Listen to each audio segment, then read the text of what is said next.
এসো ভাই, তোমাদের একটা গল্প বলি। সময়টা তখন 2019 সাল। তখন করোনার ভয়াবহতায় সবাই ঘরবন্দি। ঠিক ওই সময়টায় আমার এক বন্ধুর কাছ থেকে শুনতে পারি এই গেম সম্পর্কে। অতঃপর গেমটা ইনস্টল করি। প্রথম প্রথম গেমটা খেলতে পারতাম না। তার জন্য যে সবথেকে ভালো গেম খেলতো তার কাছে ফোনটা দিয়ে বলতাম যে আমাকে একটা ভুয়া করে দে। আর তখনকার সময় ভুয়া করলে প্রোফাইলের নিচে শো করতো। আর যার প্রোফাইলের নিচে ভুয়া শো করতো তাকে সবাই প্রো প্লেয়ার মনে করতো। তখন ভালো কোনো ডিভাইস ছিল না। মাত্র 2 GB র্যামের একটা ফোনে গেম খেলা শুরু করেছিলাম। মাঝে মাঝে ফোনটা ল্যাগ করতো। এতটাই ল্যাগ করতো যে ক্যারেক্টার সরানোরা করতে পারতাম না। তারপরও গেমটা আনন্দ নিয়ে খেলতাম। পরে এমন অনেক দিন গিয়েছে যে স্কুলে না গিয়ে বন্ধুদের সাথে বসে কাস্টম খেলতাম। ওই সময়টা গেমে সবচেয়ে পাওয়ারফুল এবং দামি ক্যারেক্টার ছিল ডিজে আলোক। এই ডিজে আলোক নেওয়ার জন্য টিফিনের টাকা জমিয়ে রাখতাম।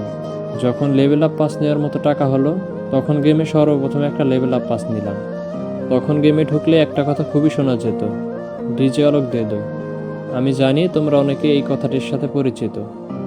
তখন ওই সময়টা ভালো মতো গ্লোয়াল মারতে পারতাম না, যার জন্য ব্যাগের সব বল বন্ধুদের দিয়ে দিতাম। তখন গেমটাতে কত আনন্দই না ছিল। আর প্রতি শুক্রবার সবাই মিলে একসাথে গেম খেলতে বসতাম গিল্ডের গ্লোরি পূরণ করার জন্য। আর শনিবার খুব সকালে ঘুম থেকে উঠতাম মেলবক্স থেকে কাস্টম ক্লেম করার জন্য। পরে সবাই আনন্দ নিয়ে দিনভর একটা একটা করে কাস্টম খেলতাম। তখন যদি কোনো কারণে মন খারাপ থাকতো, যদি একটা ভুয়া পেয়ে যেতাম, সাথে সাথে মনটা ভালো হয়ে যেত। ঠোঁটের কোণায় সবসময় একটা মৃদু হাসি থাকতো। আহ, কতই না ভালো ছিল সেই দিনগুলি। এখন আমার কাছে ভালো একটা ডিভাইস আছে, টপ আপ করার জন্য পর্যাপ্ত পরিমাণ টাকাও আছে, কিন্তু গেম খেলার মতো সে আবেগটা আর নেই। এক এক করে সব ওল্ড টিমমেটগুলো গেম ছেড়ে চলে গিয়েছে। 1 বছর 6 মাস পর পর গেমে লগ ইন করে, আবার গেম না খেলেই চলে যায়। এখন আর কারো স্কিল দেখা হয় না। যার কাছে সবচেয়ে বেশি কালেকশন তাকেই সবাই প্রো প্লেয়ার মনে করে। কিন্তু ওই সময়টা যখন আমরা বন্ধুদের সাথে খেলতাম, আমাদের কাছে কোনো কিছু না থাকা সত্ত্বেও ওরা আমাদের সাথে গেম খেলতো। আমরা ম্যাচে একটাও কিল করতে পারতাম না।